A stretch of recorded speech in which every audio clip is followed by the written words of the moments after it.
This particular story took place when I was in the Air Force and stationed in Louisiana. I won't mention the name of the base, but I'm sure that there are many people out there who will know which one it is once.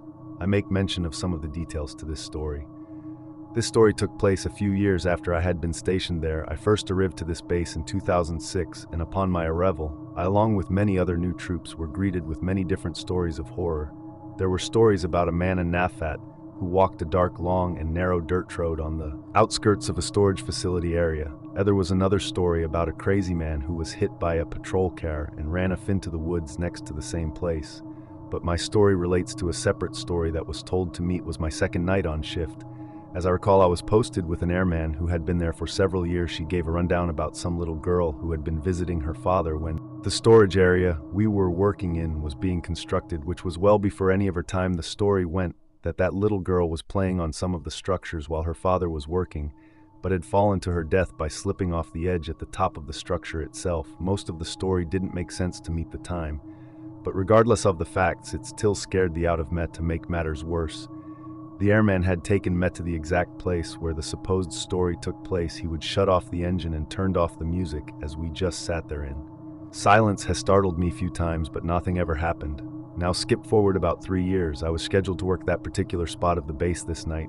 Keep in mind that I'd been visiting this spot for years now, but at this point the storage area had been completely closed down except for a few minor areas which required us to do physical drive-thrus and checks of this area. The shift itself started out rather shitty. My Alpha partner had been given a cattle truck to do this patrol, as our normal vehicle was in the shop for maintenance. Yeah, I'm not kidding, a cattle truck.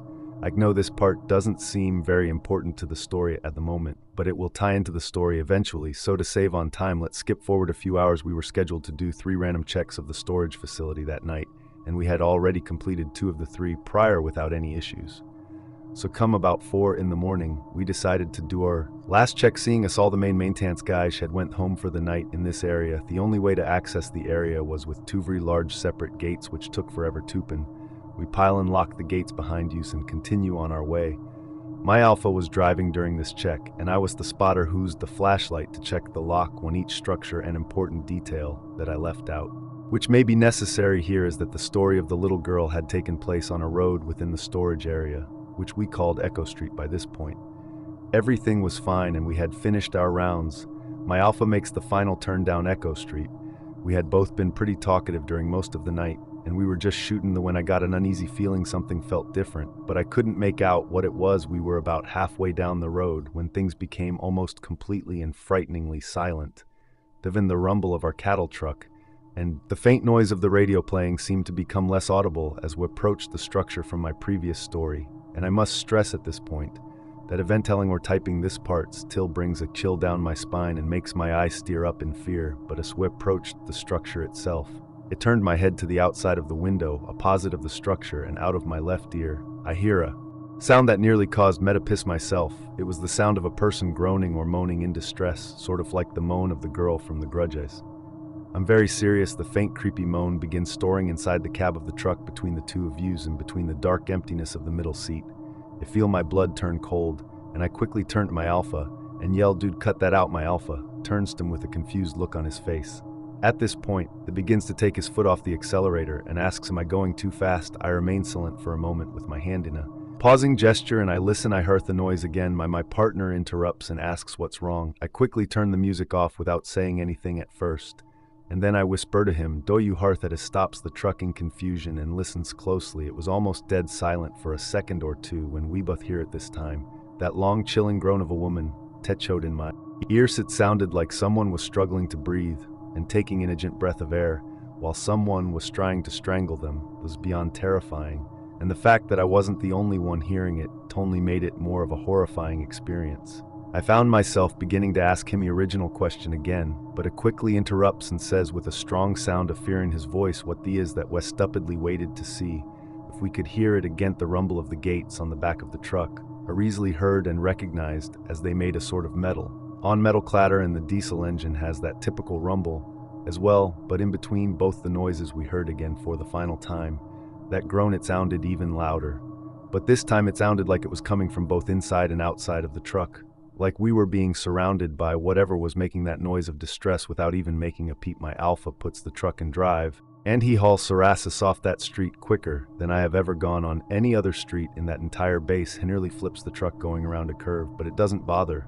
Some bit we were both in an unspoken agreement that we wanted to get out of there quickly. We got to the 2 gates again, and I hopped out of the truck as fast as I could. My alpha watched my back as I quickly opened both gates. She jumped back into the driver's seat, sped out, and waited for me to close both gates as well. Once we completed that task, we quickly returned to the main part of the base, and we requested to meet with our flight chief to tell him what had happened. When we finally met up with him, we expected him to think that we were both full of force, that we had just imagined the entire thing being, as it was so late into our 12-hour shift, and we were both tired.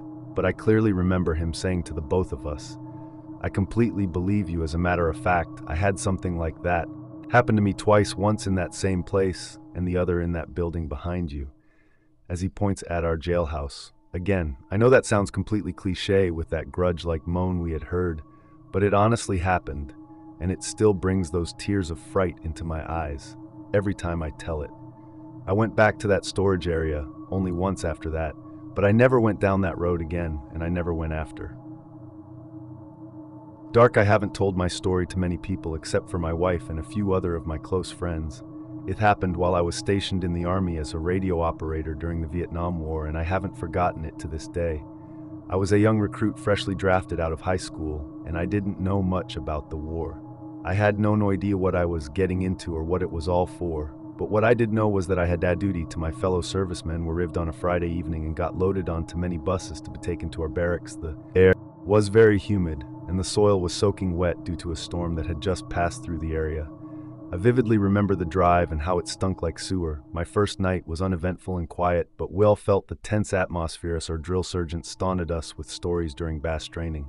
I remember the half moon right over my head, which kept peeking out from over the clouds, and all of us were just sitting around telling jokes. I was more of a technical guy and didn't have much aptitude for comedy, so I just listened, and my duty was to manage communications between my unit and all of our other guys so that everyone knew what was going on everywhere else. I carried a box on my back, which were the size of radio devices back then, and also a ton more equipment and supplies. I was quickly assigned to a tight-knit unit who had just lost their communications operator to a landmine, and I remember the first time we made contact with the enemy. It was the loudest thing I ever heard. We were in a dense part of the jungle and couldn't see the enemy at all, but we quickly ducked as soon as they began firing it, and we opened fire in their general direction. In return, the chaos seemed to last forever, and we probably ceased fire after a couple of minutes. We advanced forward to close in on the enemy and secure the area, and it was the first time I ever saw the enemy up close. There they were, 3 dead Viet Cong soldiers laying in a pool of their own blood. I couldn't believe that I was looking at 3 human beings that were alive just moments ago. Young guys who maybe had sisters or brothers and parents. They were probably just chilling around moments before we're rived, and here we're moments later looking at their motionless bodies. But I must say that he felt justified because they were the enemy, and they would have been standing over our dead bodies instead.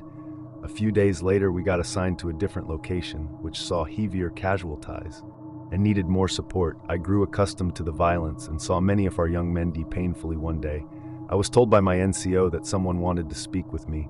I was greeted by an older man in his late 50s who looked totally out of place. His demeanor was calculated and predictive, and even my commanding officer seemed to have turned into eyes man in front of him.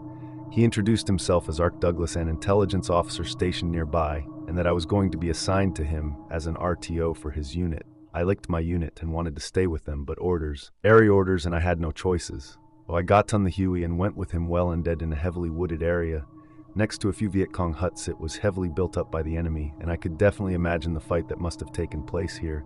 There were some guys who had gas masks on and others standing nearby, but they didn't seem to notice me or even care that I was there. It was a very strange atmosphere that didn't feel quite right. These guys didn't act like normal soldiers and definitely didn't the look of fear in their eyes as most of us did. I even tried to talk with some of them. Boodle I got was a strange most glare, like they were infected with something. Whatever it was, they all had it, and it made me feel very uneasy, Officer Douglas. And I entered one of the smaller huts, and I was told to stay put until someone would come and get me. I should have just stayed there and waited, but I was too curious and apprehensive to relax. So I just made my way out towards the main tent and took a peek inside. What I made my stomach drop like it never had before. On a makeshift table lay 6 murky containers. Each one of them had a severed head of a guerrilla fighter. Inside, with several tubes and wires protruded from them, a green liquid seemed to be reacting with the heads as their mouths and eyes were quivering like they were half alive. I suddenly felt a hand grab onto my shoulder. It was Intelligence Officer Douglas, and he looked very upset. I meekly asked what they were doing inside the room, but he angrily said that I should not have gone in there and sent me back to my hut. We must have been attacked or something, because I woke up a day later in triage with several broken ribs and a fractured collarbone, with no memory of anything that happened. Right after that, I never saw Officer Frederick Douglas or those soldiers ever again during my time, if that was even his real name, and I often wonder what those guys were doing back there. Maybe they were trying to gather intelligence from dead enemy soldiers or something. Either way, it was a strange experience that I'll never forget. All names in the story will be changed, and all locations will be left out. This experience has left me very paranoid in a lot of ways. It was the late hours of the night. I could feel the thud of my heartbeat inside of my chest. A sore armored vehicle veered off the gravel road, plowing through the dense underbrush. It had been weeks since Bravowneth had gone silent, vanishing like a wisp of smoke on a windy day. The distress call had crackled through our comms earlier, an unexpected sign of life from our long-missing comrades, but what haunted me more than their sudden reemergence was the content of their message, a cryptic string of numbers repeating endlessly.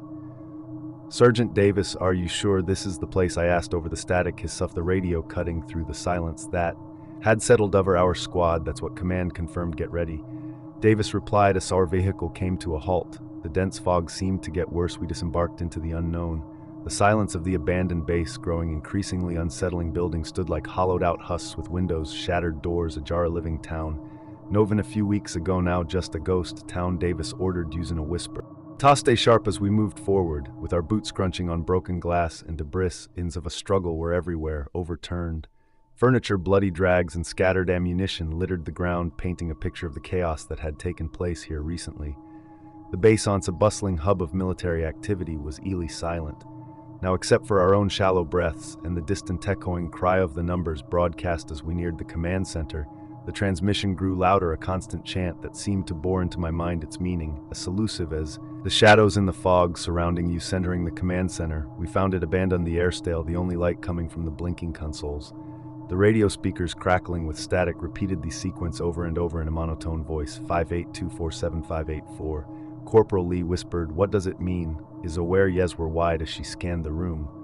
"Commander H. Haskins might have known," Davis said. Commander Haskins was the name of the unit's leader, who had vanished along with his team. We continued our search through the desolate base, hoping to find a clue, a survivor, anything, but it was the laboratory that changed everything. The door was ajar, hanging off. Fit shins as if forced open inside. That the air was thick with the scent of decay and chemicals. Shattered vials and overturned equipment were signs of activity halted abruptly. And then we saw them. Bodies, members of Bravowneth, or what was left of them, were sprawled across the floor, their faces contorted in expressions of terror. It was a massacre, but the cause was unclear. No bullet wounds, no signs of struggle on their remains. And then Lead stirred toward a corner of the room. There, amidst the pile of research notes and hastily abandoned experiments, lay the body of Commander Haskins. Clutched in a stiff, lifeless hand was a notepad. The numbers 58247 scrolled across it in shaky handwriting, followed by a single chilling sentence: "They're coming for us." The revelation struck us like a physical blow.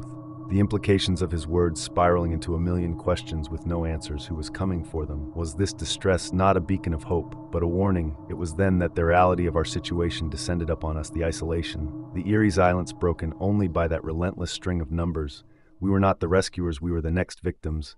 Panics, as the bases seemed to close in on us. The fog outside felt like it was thickening. Our only choice was to flee. Ran stumbling through the fog, guided by the distant light of our vehicle. The numbers continued to echo in my mind, a chant that seemed to follow us, whispering through the fog. Just as the vehicle came into view, a shadow emerged from the mid-stat chill, colder than Eth itself, crawled up my spine. As the strange man cloaked in shadow moved towards us, "We need to go." Now Davis' shout snapped me back to reality.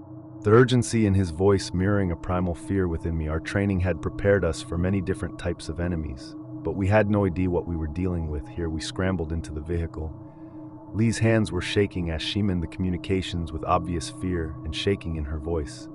"This is Alpha Unit calling command. Mayday, mayday, we need immediate extraction from Zone Bravo."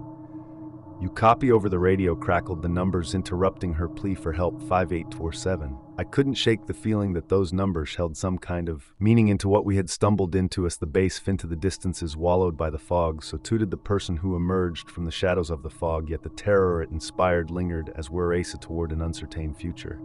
Davis broke the silence and said, "We can't let this end here. We need to find out what those numbers mean and what happened to Bravon." I wanted nothing more than to find these things out as well. I felt like we outed to them, thinking of the twisted, lifeless bodies we'd left behind as the first light of dawn began to pierce the darkness. It felt too grimmed. A termination Zettel over Mew had survived the night, but the real battle felt like it was just beginning, armed with nothing but a string of numbers and the haunting memories of what we had witnessed, the mystery of those numbers and the horrors of what could have happened to Bravo. It still remain a mystery, and it stays with me. Haunting me, I'm sure it stays with everyone from my unit. The horrors at that base were just a chapter in a story, far greater and more terrifying than any of us could have imagined.